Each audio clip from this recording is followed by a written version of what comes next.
ನಮಸ್ಕಾರ ಫ್ರೆಂಡ್ಸ್, ಇವತ್ತು ನಾವು ಮಾಡ್ತಿದ್ದೀವಿ ಪಾಲಕ್ ಬೋಂಡ ಮತ್ತು ಪಲಾವ್ ವೆಜಿಟೇಬಲ್ದು. ಇವಾಗ ಪಾಲಕ್ ಮಾಡುವ ವಿಧಾನ ಮತ್ತು ಅದಕ್ಕೆ ಬೇಕಾದ ಸಾಮಗ್ರಿ ನೋಡೋಣ. ಫಸ್ಟಿಗೆ ಪಾಲಕ್ ಬೋಂಡಗೆ 5ರಿಂದ 6 ಈರುಳ್ಳಿ ತೊಗೊಂಡಿದ್ದೀವಿ, ಮತ್ತು ಶುಂಠಿ ಮತ್ತು ಬೆಳ್ಳುಳ್ಳಿ ಪೇಸ್ಟ್ ತೊಗೊಂಡಿದ್ದೀವಿ. 1 ಟೀ ಸ್ಪೂನಷ್ಟು ಅಜ್ವೇನ್ ತೊಗೊಂಡಿದ್ದೀವಿ, ಮತ್ತು ಸೋಡಾ ತೊಗೊಂಡಿದ್ದೀವಿ 1/4 ಟೀ ಸ್ಪೂನಷ್ಟು, 1.5 ಟೀ ಸ್ಪೂನಷ್ಟು ಉಪ್ಪು ತೊಗೊಂಡಿದ್ದೀವಿ. ಅದ್ರ ಜೊತೆ ಇವಾಗ 2 ಗಟ್ಟು ಪಾಲಕನ್ನು ತೊಳೆದ್ಬಿಟ್ಟು ತೊಗೊಳ್ಳೋಣ. ಇದರಲ್ಲಿ ನಮಗೆ ಒಂದು 30ರಿಂದ 40 ಬೋಂಡ ಆಗುತ್ತೆ 2 ಕಟ್ ಪಾಲಕಲ್ಲಿ. ತುಂಬ ಚೆನ್ನಾಗಿರುತ್ತೆ. ಮತ್ತು 1/4 kg ಅಷ್ಟು ಕಡಲೆ ಹಿಟ್ಟು ತೊಗೊಳ್ಳೋಣ, ಮನೆಯಲ್ಲೇ ಬಿಸಿರೋದಂತಂದು.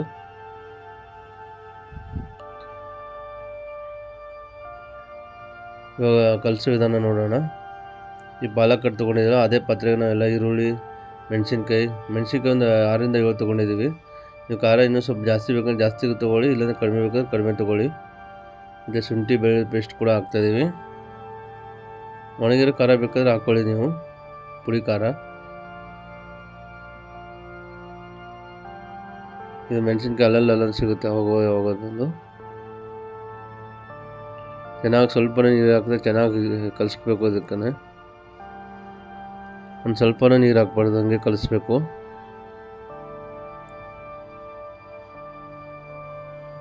ಕಲಿಸ್ತಾ ಎಷ್ಟಾಯ್ತು ನೋಡಿ. ಇದು ಕಡಲೆ ಹಿಟ್ಟು ಹಾಕ್ಕೊಂಡ್ಬಿಟ್ಟು ಕಲಿಸ್ತಾ ಇರ್ಬೇಕು ಹಂಗೆ.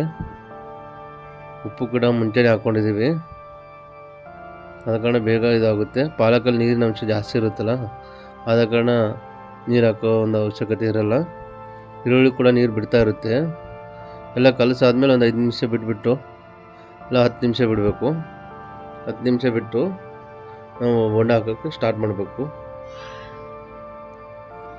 ನೋಡ್ಕೊಂಡು ಕಲ್ಸ್ಕೋಬೇಕು. ಬೇಕಾದರೆ ಇನ್ನೂ ಸ್ವಲ್ಪ ಹಿಟ್ಟು ಹಾಕ್ಕೊಂಡ್ಬಿಟ್ಟು ಕಲಿಸ್ಕೋಬೋದು. ಜಾಸ್ತಿ ಗಟ್ಟಿನೂ ಆಗಬಾರ್ದು, ಜಾಸ್ತಿ ಗಟ್ಟಿ ಕೂಡ ಆಗಬಾರ್ದು. ಆದ ಕಾರಣ ನೋಡ್ಕೊಂಡ್ಬಿಟ್ಟು ಹಾಕೋಬೇಕು. ಯಾವುದೇ ಒಂದು ಡ್ರಾಪ್ ಕೂಡ ನೀರು ಹಾಕಿಲ್ಲ ನಾವು. ನೋಡಿ ಯಾವ ಥರ ಬಂದಿದೆ. ಇವಾಗ ಮಾಡೋಣ ಬೋಂಡ ಸ್ಟಾರ್ಟು. ಎಣ್ಣೆ ಕಾಯಕ್ಕೆ ಇಟ್ಟಿದ್ದೀವಿ. ಎಣ್ಣೆ ಕಾದಾದ್ಮೇಲೆ ಬೋಂಡ ಬಿಡೋದು. ಎಣ್ಣೆ ಜಾಸ್ತಿ ಕಾಯಬೇಡೋದು, ಮೀಡಿಯಮಾಗಿ ಕಾಯಬೇಕು. ಬೋಂಡ ಬಿಟ್ಟ ತಕ್ಷಣ ತೇಲ್ಬೇಕದು. ಕೆಳಗೆ ಹೋಗಿ ಮೇಲೆ ಬಂದರೆ ಒಳ್ಳೆ ಎಣ್ಣೆ ಕಾಯ್ದೆ ಅಂತ ಅರ್ಥ. ಕೆಳಗಡೆ ಹೋಗಿ ಕೂತಿದೆ ಅಂದರೆ ಕಾಯ್ದಿಲ್ಲ ಅಂತ ಅರ್ಥ. ಫುಲ್ ಬಿಟ್ಟ ತಕ್ಷಣ ಮೇಲೇ ಬಂದಿದೆ ಅಂದರೆ ಫುಲ್ ಜಾಸ್ತಿ ಕಾದಿದೆ ಅಂತ ಅರ್ಥ. ಆದ ಕಾರಣ ನೀವು ಬಿಟ್ಟ ತಕ್ಷಣ ಅದು ಕೆಳಗಡೆ ಹೋಗಿ ಮತ್ತೆ ಮೇಲ್ಗಡೆ ಬರಬೇಕು. ಯಾವುದೇ ಒಂದು ಬಜ್ಜಿ ಬಿಡಲಿ, ಬೋಂಡ ಬಿಡಲಿ, ಅದೇ ಥರ ನಾವು ಎಣ್ಣೆನ ನೋಡ್ಕೋಬೇಕು.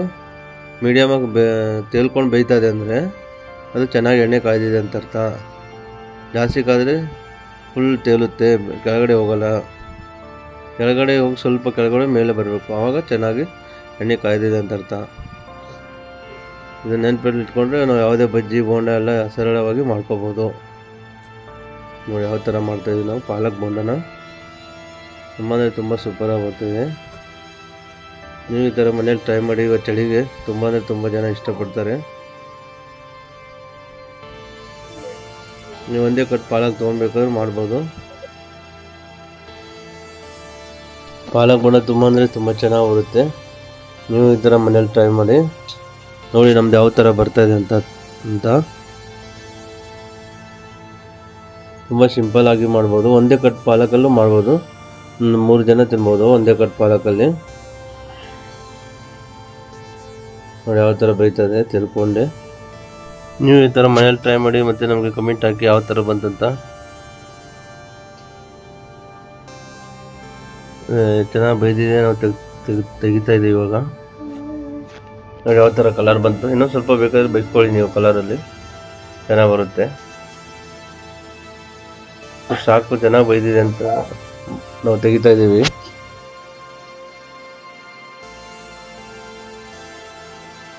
ನೋಡಿ ಯಾವ ಥರ ಬಂತು ಪಾಲಕ್ ಬೋಂಡ. ಟೇಸ್ಟಿಯಾಗಿರುತ್ತೆ ಪಾಲಕ್ ಬೋಂಡ. ಪಾಲಕ್ ಸೊಪ್ಪು ಎಷ್ಟಾಗುತ್ತೆ ಸ್ವಲ್ಪ ಜಾಸ್ತಿನೇ ಯೂಸ್ ಮಾಡ್ಕೊಳ್ಳಿ.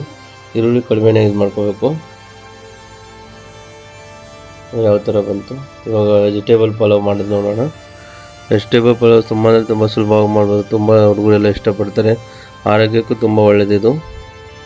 ಪಲ್ಯ ಪ್ಲಸ್ ಅನ್ನ ಮಾಡೋ ಬದಲು 2 ಒಂದರಲ್ಲಿ ಆಗುತ್ತೆ. ಇವಾಗ ಮಾಡೋದು ನೋಡಿ, ಮಾಡೋ ವಿಧಾನ. ಒಂದು ಎಣ್ಣೆ ಕಾಯ್ದಿದೆ, ಬಾಣಲಿಯಲ್ಲಿ ಹಾಕ್ಕೊಂಡಿದ್ದೀವಿ. ಗರಂ ಮಸಾಲೆ ಎಲ್ಲ ಹಾಕ್ಕೊತಾ ಇದ್ದೀವಿ. ಚಕ್ಕೆ, ಲವಂಗ, ಕಲ್ಲುವು, ಕಸ್ತೂರಿ ಮೆಂತಿ, ಏಲಕ್ಕಿ ಎಲ್ಲ 2 3 ಹಾಕ್ಕೋಬೇಕಷ್ಟೇ. 1 ಇಂಚಷ್ಟು ಚಕ್ಕೆನೂ ಹಾಕ್ಕೋಬೇಕು. ಕಸ್ತೂರಿ ಮೆಂತಿ 1 ಟೀ ಸ್ಪೂನ್ ಅಷ್ಟು ಹಾಕ್ಕೊಳ್ಳಿ.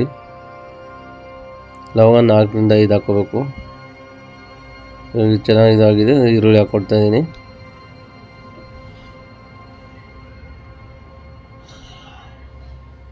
ಚೆನ್ನಾಗಿ ಬೇಯ್ದಾದ್ಮೇಲೆ ಈರುಳ್ಳಿ ಹಾಕ್ಕೊತಾ ಇದ್ದೀನಿ.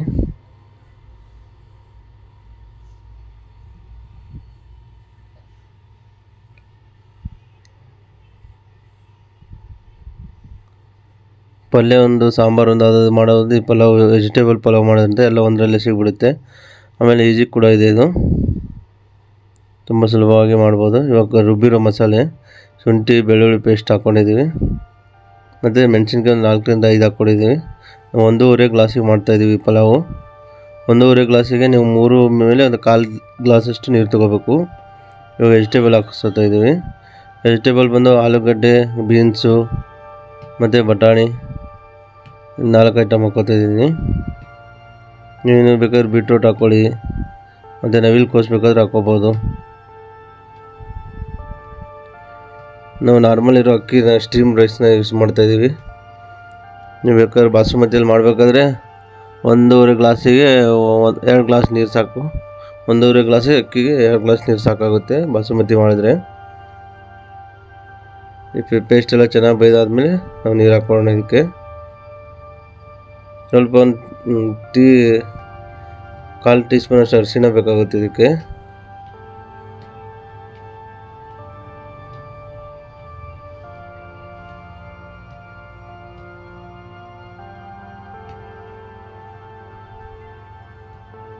ಕಾಲು ಟೀ ಸ್ಪೂನ್ ಅರಿಶಿಣ ಹಾಕಿದ್ರೆ ಸಾಕು, ಜಾಸ್ತಿ ಬೇಡ.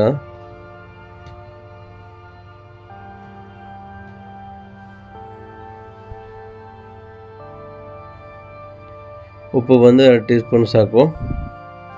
1.5 ಗ್ಲಾಸಿಗೆ 1.5 ಗ್ಲಾಸಿಗೆ ಅರ್ಧ kg ಆಗುತ್ತೆ ರೈಸು.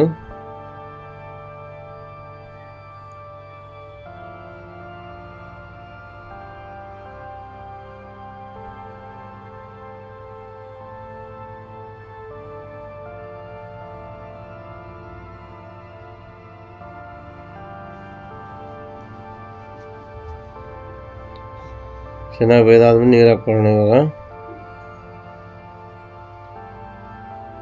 ಆಮೇಲೆ ಅರ್ಧ ಲಿಂಬೆಹಣ್ಣು ಹಾಕ್ಕೋಬೇಕು. ಇದಕ್ಕೆ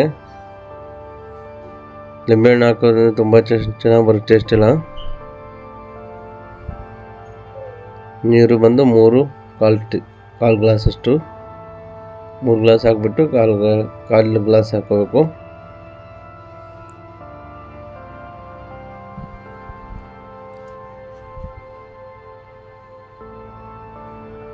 ಈ ಥರ ನೀವು ಮನೇಲಿ ಟ್ರೈ ಮಾಡಿ. ಎಲ್ಲ ಹುಡುಗರು, ಚಿಕ್ಕವರು, ದೊಡ್ಡವರೆಲ್ಲ, ಚಿಕ್ಕ ಮಕ್ಕಳು, ದೊಡ್ಡವರೆಲ್ಲ ಇಷ್ಟಪಡ್ತಾರೆ.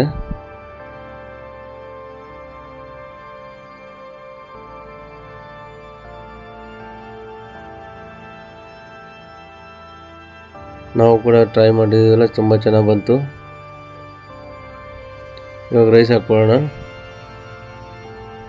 ಉಪ್ಪು ಬಂದು 2 ಟೀ ಸ್ಪೂನ್ ಅಷ್ಟು ಕಲ್ಲುಪ್ಪು ಹಾಕ್ಕೊಂಡಿದ್ದೀವಿ. ಸ್ವಲ್ಪ ಕುದ್ದಾದ್ಮೇಲೆ ಸ್ವಲ್ಪ ರೈಸ್ ಹಾಕೋಬೇಕು. ಸ್ವಲ್ಪ ಕುದಿಬೇಕು ನೀರೆಲ್ಲ. ಕುದ್ದಾದ್ಮೇಲೆ ನಾವು ಅಕ್ಕಿ ಹಾಕ್ಕೊಂಡ್ಬಿಡೋಣ.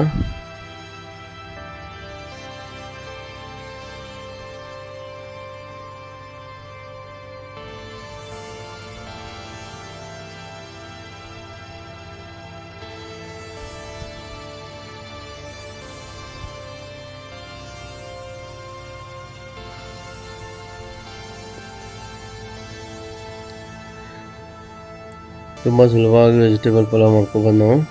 ಲಿಂಬೆಹಣ್ಣು ಹಾಕ್ಕೊಂಡೆ ಅರ್ಧ.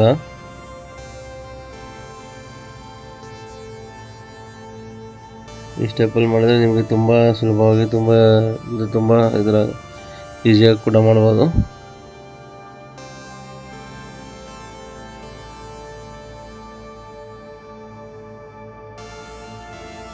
ಅಕ್ಕಿ ಹಾಕೋತಿದ್ದೀನಿ. ಅಕ್ಕಿ ಹಾಕಿದ್ಮೇಲೆ ಸ್ವಲ್ಪ ಕುದಿಬೇಕು. ಕುದ್ದಾದ್ಮೇಲೆ ನೀವು ಕ್ಲೋಸ್ ಮಾಡಬೇಕು ಕುಕ್ಕರ್ನ, ಯಾಕಂದರೆ ಇಲ್ಲಾಂದರೆ ತಳ ಚಾನ್ಸ್ ಇರುತ್ತೆ. ಸ್ವಲ್ಪ ಕುದಿಬೇಕು. ಕುದ್ದಾದ್ಮೇಲೆ ಸ್ವಲ್ಪ ನಾವು ಇದು ಮಾಡಬೇಕು, ಕುಕ್ಕರ್ನ ಕ್ಲೋಸ್ ಮಾಡ್ಕೋಬೇಕು. ಚಿಕ್ಕ ಕುಕ್ಕರ್ ಆಗಿದ್ರೆ ನಾವು 3 ವಿಸಿಲ್ ಹಾಕ್ಸ್ಕೊಂಡಿದ್ದೀವಿ. 3 ವಿಜಿಲ್ ಹಾಕಿದ್ರೆ ತುಂಬ ಚೆನ್ನಾಗಿ ಬರುತ್ತೆ. ನೋಡಿ ಇದು ಯಾವ ಥರ ಬಂದಿದ್ದು ನಮ್ಮ ರೈಸು.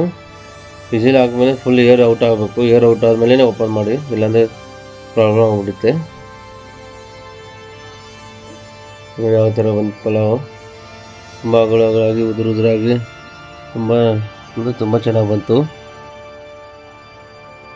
ನೀವು ಈ ಥರ ಮನೇಲಿ ಟ್ರೈ ಮಾಡಿ, ತುಂಬ ಸುಲಭವಾಗಿ ಮಾಡ್ಬೋದು.